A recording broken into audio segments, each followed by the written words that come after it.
Hello everyone, welcome to our YouTube channel TGT PGT maths Gurukul. तो हम कुछ सम standard जो हमारे फंक्शन होते हैं वो वाले कर रहे थे। तो लास्ट क्लास में हमने हमारा ग्रेटेस्ट इंटीजर वाला फंक्शन कंप्लीट किया था।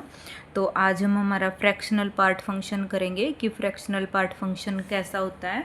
फ्रैक्शनल पार्ट फंक्शन होता है हमारा x minus greatest integer of x. क्या होता है हमारा, अगर मैं इसको एफ ऑफ एक्स लिखूँ, एफ ऑफ एक्स क्या होता है मेरा, ये नोटेशन होती है हमारी फ्रैक्शनल पार्ट की। वो क्या होता है, x minus greatest integer of x होती है। ठीक है, क्या होता है, नोट है ये, every real number can be expressed as sum of two numbers. की भी हर एक रियल नंबर को, मतलब देखो यहाँ पे एक्स इस साइड रख लिया, इसको उधर लेके जाएंगे तो क्या आएगा, एक्स क्या आएगा, greatest integer of x plus fractional part of x. ठीक है, वो कह रहा है कि हर एक रियल नंबर को हम एक्सप्रेस कर सकते हैं सम ऑफ टू नंबर्स में, greatest integer of x plus fractional part of x. ठीक है, the values of F of x is always between 0 and 1।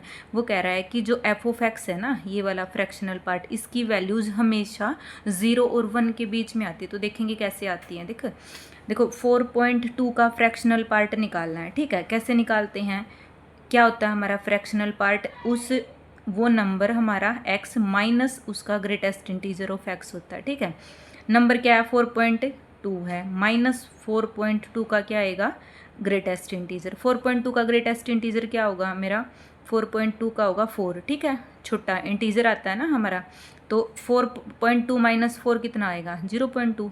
क्या बोला था ऊपर कि 0 और 1 के बीच में आती है सारी वैल्यूज़। ठीक है, 0.2 आ गया, 1.99 है, 1.999 माइनस 1.999 का इंटीग्रेशन हो जाएगा ना, वो ग्रेटेस्ट इंटीजर हो जाएगा। तो क्या आएगा इसका, 1.99 का 1 आएगा, 1.999 माइनस क्या आएगा, 0 कितना आएगा, 1 आएगा ना, 1.9 का 1 आएगा, तो आंसर क्या आएगा, 0.999 आएगा। देखो सारी वैल्यूज़ हमारी 0 और 1 के बीच में आएंगी। हम लास्ट में इसका ग्राफ भी देखेंगे ये वाली वैल्यूज़ करके कि कैसे लेते हैं। देखो 4 का है, 4 x minus greatest integer of 4, तो 4 का कितना हो जाएगा, 4 होएगा, 4 माइनस 4 0 हो जाएगा। अब देखो 5.001 है, 5.001 है, माइनस ग्रेटेस्ट इंटीजर ऑफ 5.001 है मेरा। ठीक है, 5.001 का क्या आएगा, ग्रेटेस्ट इंटीजर हमारा 5.001 माइनस 5 आएगा, 5 पॉइंट समथिंग है तो छोटा पूरा नंबर 5 हो गया ना। क्या आएगा इसका आंसर, 0.001 आएगा। ठीक है, तो वैल्यूज़ किसके बीच में आ रही हैं, 0 और 1 के बीच में, 1 भी कभी भी नहीं आएगा। देखो -2.3 है, -2.3 -2.3 का ग्रेटेस्ट इंटीजर कितना आएगा भाई, -2.3, -2.3 का ग्रेटेस्ट इंटीजर आएगा -3। ठीक है, माइनस माइनस क्या हो जाएगा, +3। अब 3 में से और 2.3 गया, कितना आया, 0.7 आएगा, कितना आएगा, 0.7 आएगा। अब देखो -5 है, -5 minus of greatest integer of -5, -5 का ग्रेटेस्ट इंटीजर -5 आएगा, -5 + 5, तो 0 कब आता है इस केस में, जब सेम नंबर लेते हैं ना हम, ये वाला इसका इंटीजर लेते हैं मतलब, तब आएगा। ठीक है, तो ग्राफ कैसे बनेगा, देखो इसका स्टैंडर्ड जो हमारा ग्राफ होता है फ्रैक्शनल पार्ट का, वो ऐसे बनता है भाई, ये हर एक मतलब 0 और 1 के बीच में ये वैल्यू क्या लेता है, 0, और ऐसे जाती है इसकी वैल्यूज़ ऐसी, 1 पे रुक जाएगा, ये 1 नहीं लेगा कभी भी वैल्यू। ठीक है, ये ऐसे जाता है भी इसका ग्राफ, ये वाला ऐसे, मतलब हम वैल्यूज़ उठा उठा के भी देख सकते हैं, जैसे नेगेटिव वैल्यू लेंगे तब भी, जैसे यहाँ पे मैं कोई 1/2 वैल्यू ली मैंने, 1/2 लगा लो, एक्स 1/2 लूँ, उसका फ्रैक्शनल पार्ट निकालेंगे। ठीक है, 1/2 का तो कितना आएगा मेरा,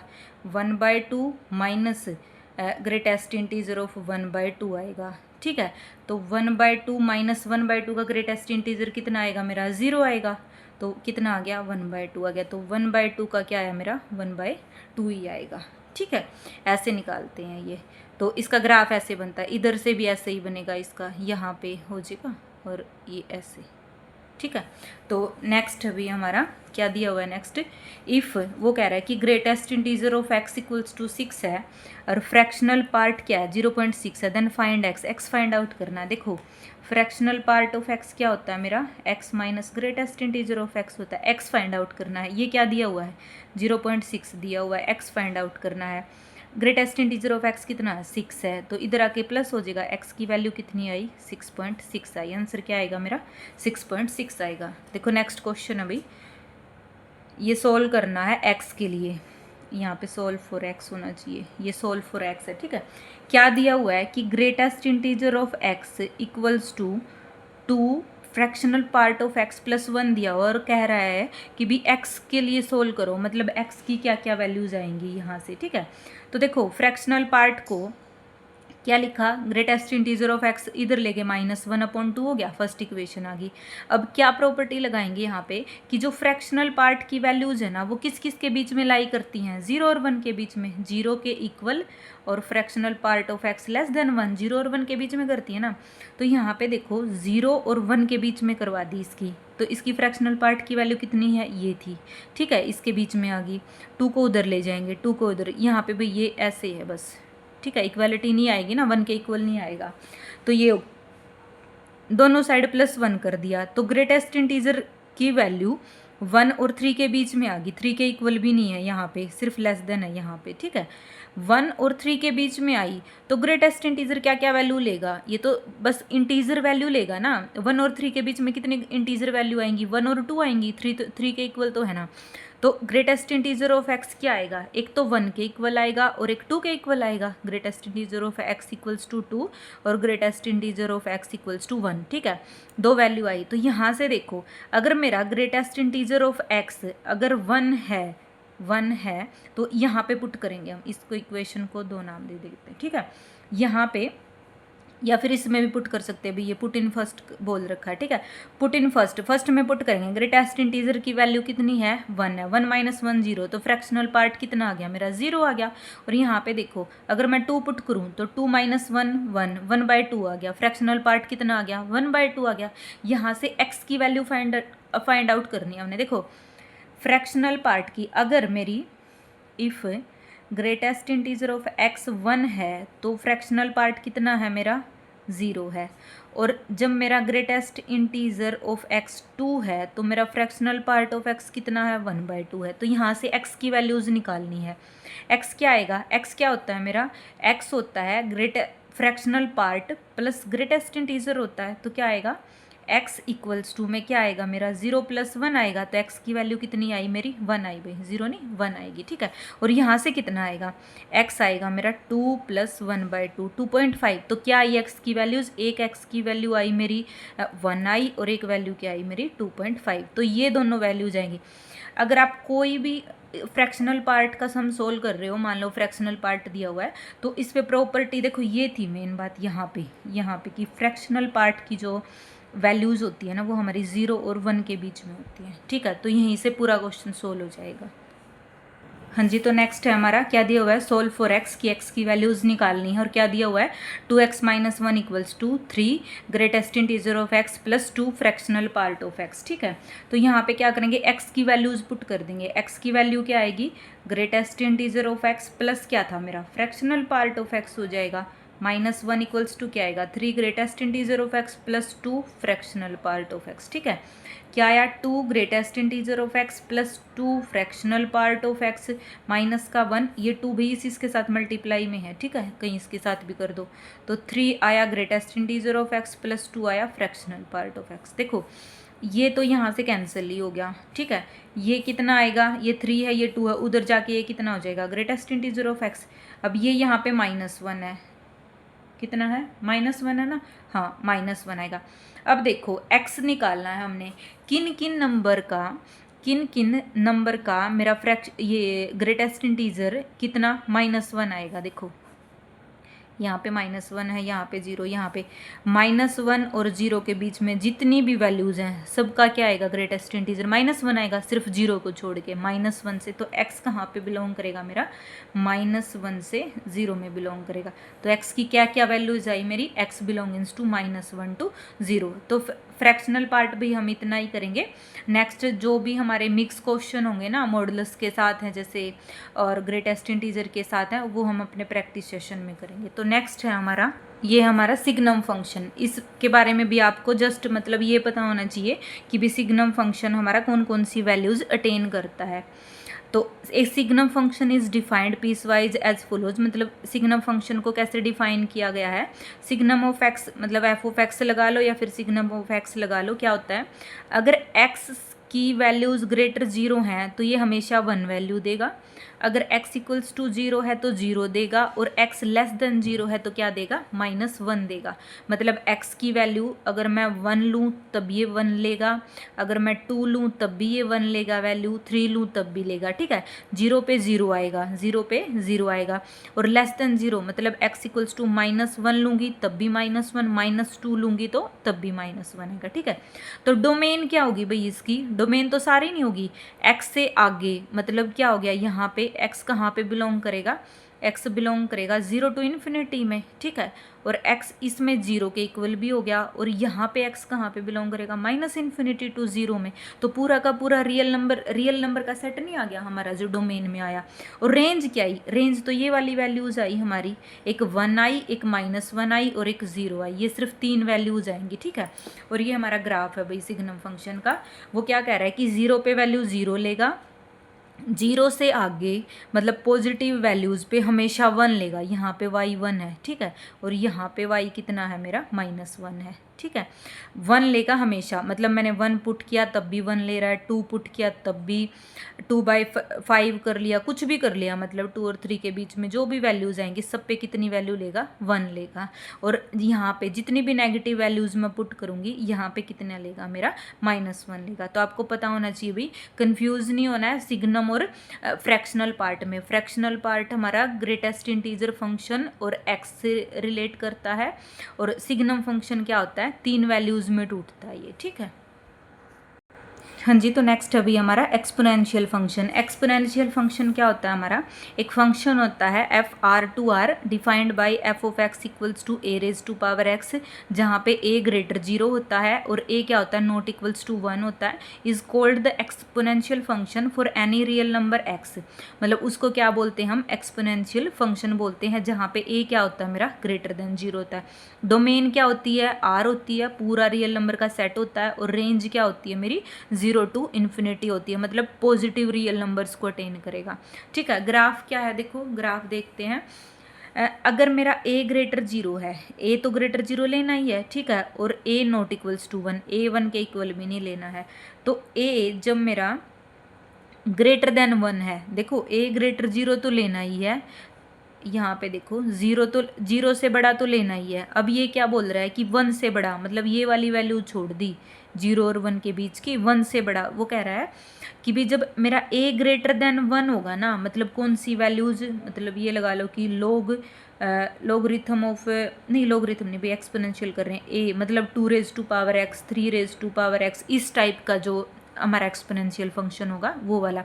f ऑफ x क्या लेगा वैल्यू, अगर मेरा x लेस देन 0 है तो लेस देन 1 आएगी वैल्यू। ठीक है, अगर इक्वल टू 0 है तो वैल्यू 1 आएगी, और ग्रेटर देन 1 है तो वैल्यू कितनी आएगी मेरी, ग्रेटर देन 0 आएगी। तो देखो f ऑफ x क्या था मेरा, a raise to the power x था। मान लो मैंने a की वैल्यू क्या लेनी है, हमने a ग्रेटर देन 1 लेना है, तो 2 ले दिया मैंने, 2 raise to the power x ले दिया।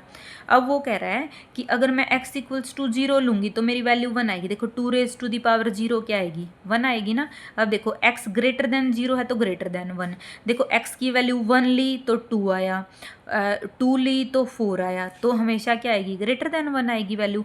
और अगर मैं x लेस देन 0 लूँ, मान लो मैंने 2 raise to the power x है, x को मैंने -1 पुट कर दिया, ठीक है, तो क्या आएगा, 1/2 नहीं आएगा। तो वो कह रहा है कि लेस देन 1 आएगी वैल्यू, तो लेस देन 1 नहीं आएगी मेरी वैल्यू, कितनी आई, 1/2। तो देखो ग्राफ भी ऐसे ही बनाया हुआ है, एक्स जब मेरा 0 पे है तो 1 वैल्यू ले रहा है, जब मैं 1 पुट करूँगी, देखो 2 raise to the power x ले लिया, मान लो मैंने ये एक स्टैंडर्ड ग्राफ बनाया हुआ है भाई a raise to the power x का, मतलब अगर मैं 3 raise to the power x लूँगी वो भी बनेगा, तो ऐसे ही ना, शेप तो उसकी भी ऐसे ही आएगी। तो क्या आएगा, 2 रेज टू द पावर 0 है तो वो 1 ले रहा है। आगे जितनी वैल्यू मैं बढ़ाती जाऊँगी वैल्यू बढ़ती जाएंगी, और जितनी वैल्यू मैं कम करती जाऊँगी, मतलब नेगेटिव वैल्यूज हैं यहाँ पे, तो देखो जितना x लेस देन है तो लेस देन 1 आएगा, मतलब यहाँ पे लेस देन 1 आएगा, मतलब 1 0 और 1 के बीच में आएंगी वैल्यूज़, ठीक है, मतलब नीचे नीचे नीचे जाती जाएंगी इसकी वैल्यूज़, ठीक है। आई होप आपको समझ में आ गया होगा ये किस टाइप से होगा, ठीक है। और देखो यहाँ पे एक और बात समझ में आ रही है, फंक्शन क्या होगा मेरा, देखो नीचे से ऊपर जा रहा है ऐसे, जैसे जैसे वैल्यू बढ़ती जा रही है मेरा फंक्शन भी इंक्रीज हो रहा है, तो फंक्शन क्या होता है हमारा, इंक्रीजिंग फंक्शन होता है ना। अगर वैल्यूज़ बढ़ती जा रही हैं और फंक्शन भी ऊपर ही जा रहा है तो फंक्शन क्या होता है मेरा, इंक्रीजिंग फंक्शन होता है, ठीक है।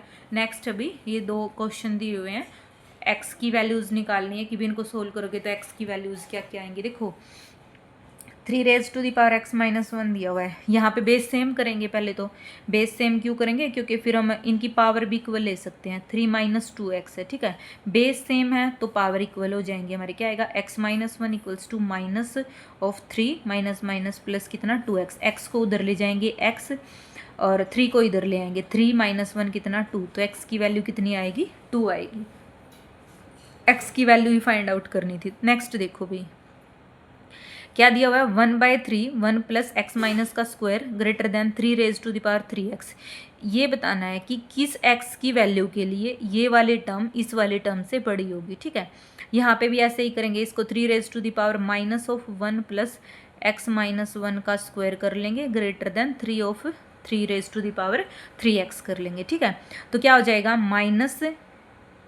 -1 प्लस एक्स माइनस 1 का स्क्वायर ग्रेटर हो जाएगा मेरा 3x से, ठीक है। तो यहाँ पे माइनस इसको अंदर ले जाएंगे, -1 माइनस ऑफ इसको भी खोल देंगे, क्या आएगा एक्स स्क्वायर प्लस 1 आएगा तो -1 हो जाएगा, -2x आएगा तो +2x हो जाएगा, ग्रेटर देन 3x हो जाएगा। यहाँ से देखो -1 -2 हो गया, और यहाँ पे 3x इधर आ जाएगा, 3 प्लस 2 हो जाएगा -x हो जाएगा ग्रेटर देन 0। अब माइनस से मल्टीप्लाई कर दो, क्या आएगा x square plus x plus 2 क्या हो गया मेरा लेस देन 0 हो गया, ठीक है। अब देखो ये एक मेरी क्वाड्रेटिक इक्वेशन है, ये हम आगे जब हमारा क्वाड्रेटिक वाला जो मतलब चैप्टर करेंगे ना क्वाड्रेटिक इक्वेशन वाला, उसमें बताऊंगी मैं आपको।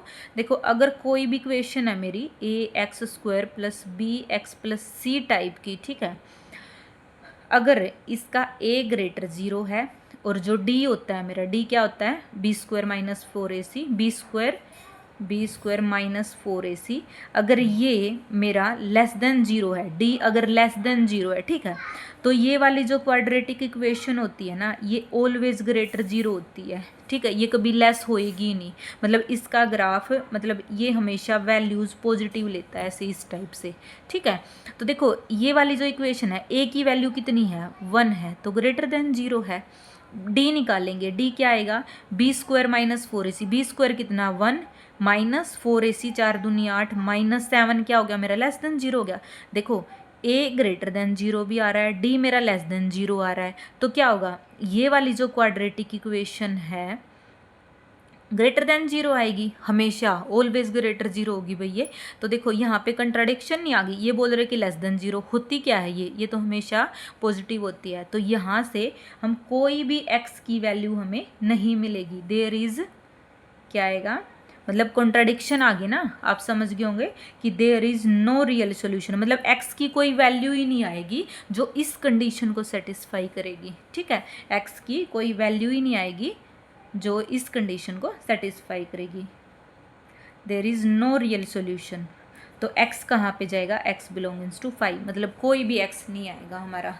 तो देखो एक केस किया था भाई हमने जब हमारा a ग्रेटर देन 1 था, अब देखो a मेरा 0 और 1 के बीच में है, मतलब 0 और 1 के बीच में लगा लो कि 1/2 raise to the power x है, ठीक है, 1/3 रेज टू द पावर है x है, इस टाइप से, ठीक है। अब ये कह रहा है कि अगर तो x लेस देन 0 है तब तो ये ग्रेटर देन 1 होगा, ठीक है। देखो एक्स अगर मेरा लेस देन 0 है ना, देखो तब तो ग्राफ 1 से ऊपर जा रहा है, ठीक है, वैल्यूज़ ग्रेटर देन 1 ले रहा है।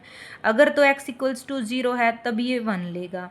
और देखो x अगर ग्रेटर 0 है, यहाँ पे वैल्यू बढ़ती है ना, ग्रेटर 0 है x, तो क्या ले रहा है, लेस देन 1, मतलब ये वाली वैल्यूज़ ले रहा है, ठीक है। उसका मतलब अपोजिट ही लगा लो दोनों। उसका ग्राफ कैसे जा रहा था, ऐसे जा रहा था ऊपर की तरफ, और ये क्या कर रहा है, मेरा डिक्रीज कर रहा है, मतलब नीचे की तरफ। जैसे जैसे वैल्यूज बढ़ती जा रही हैं ग्राफ नीचे की तरफ जा रहा है, ग्राफ क्या हो रहा है, मेरा डिक्रीज हो रहा है। हाँ जी, तो ये एक ऑब्जर्वेशन दी हुई है कि अगर मेरा a raise to the power x less than a raise to the power y है ना, तो अगर तो मेरा a ग्रेटर देन 1 है तो क्या बोल रहा है कि x लेस देन y होगा। अगर a मेरा 0 और 1 के बीच में है तो x ग्रेटर देन y होगा, ठीक है।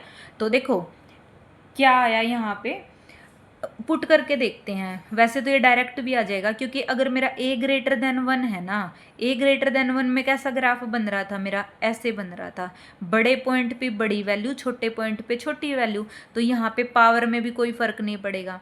और 1/2 देखो यहाँ पे क्या ले रहे थे, यहाँ पे ग्राफ इस टाइप का बन रहा था, यहाँ पे डिक्रीजिंग बन रहा था, ठीक है, डिक्रीज हो रहा था। तो 1/2 1/3 जब हम लेंगे तो वैल्यूज उल्टी हो जाएंगी हमारी। देखो एग्जाम्पल लेके देखते हैं। मान लो ये क्या बोल रहे हैं, ए की वैल्यू क्या लेते हैं, ग्रेटर देन 1 है, 2 लेते हैं। ए को क्या लिया मैंने, 2 लिया, तो 2 रेज टू पावर 2 ले दिया, less than 2 raise to power 2 ले दिया, 2 रेज टू पावर 3। तो देखो 4 तो लेस है ना, 8 से लेस है, तो 2 भी तो लेस है, 2 क्या होगा, 2 लेस देन 3 होगा, ठीक है। अब देखो नेक्स्ट केस क्या है, मेरा a है 0 और 1 के बीच में। मान लो कि मैंने a को 1/2 ले दिया, a को क्या लिया, 1/2 लिया। अब देखो अगर ये वाली होल्ड कर रही है, क्या कर रही है, अगर a raise to the power x less है मेरा a raise to the power y से, 1/2 की पावर क्या लेनी पड़ेगी, मुझे ये वाली इक्वालिटी होल्ड करवानी है। 1/2 की पावर लेते हैं 3, 1/2 की पावर 3 कितना आएगा, 1/8, और 1/2 की पावर 2 कितनी आएगी, 1/4, तो 1/8 छोटा है ना। देखो x की वैल्यू ली मैंने 3, क्योंकि अगर मैं 2 लूँगी इसकी तो 1/4 तो क्या हो जाएगा, बड़ा हो जाएगा ना मेरा, ठीक है। तो लेस देन कितना है, ये कितना, 1/2 का स्क्वायर। तो देखो यहाँ से क्या कंक्लूजन आया कि जो मेरा x है वो बड़ा है मेरा y से, ठीक है। तो यहाँ पे तो क्या निकला कि भी जो मेरा x है वो छोटा है y से। देखो ये तो होल्ड कर गया कि मेरा जो x है वो छोटा है y से, लेकिन यहाँ पे क्या आया, ये 3 बड़ा है मेरा 2 से, तो मतलब x बड़ा है मेरा y से। यहाँ पे ये रिजल्ट निकलेगा। और ये आप इजीली समझ सकते हो आप ग्राफ से कि अगर इंक्रीजिंग फंक्शन है तो छोटे पॉइंट पे छोटी वैल्यू, बड़े पॉइंट पे बड़ी वैल्यू। और अगर मेरा ग्राफ डिक्रीजिंग है, इस केस में डिक्रीजिंग है ना, क्या है, डिक्रीजिंग है, छोटे पॉइंट पे बड़ी वैल्यू, बड़े पॉइंट पे छोटी वैल्यू, ऐसे हो रहा है हमारा, ठीक है। तो नेक्स्ट है हमारा क्या दिया हुआ है कि भी exponential function with base 10 is called common exponential function, and using base e we get e raised to the power x which is known as natural exponential function। देखो हम मतलब नॉर्मली जो हमारा नेचुरल एक्सपोनेंशियल फंक्शन यूज करते हैं वो क्या होता है, हमारा f of x equals to क्या होता है, e raise to the power x होता है भाई, ठीक है। तो नेक्स्ट जो और भी फंक्शन एक आध और बच गया हमारा, वो हम नेक्स्ट क्लास में करेंगे, तो हमारे फंक्शंस कंप्लीट हो जाएंगे। फिर हम फंक्शन की डोमेन और रेंज के बारे में पढ़ेंगे, ठीक है। Thank you so much. अगर आपको अच्छे से समझ में आ रहा है और अगर आपको कोई भी डाउट है तो आप कमेंट सेक्शन में कमेंट करके पूछ सकते हो।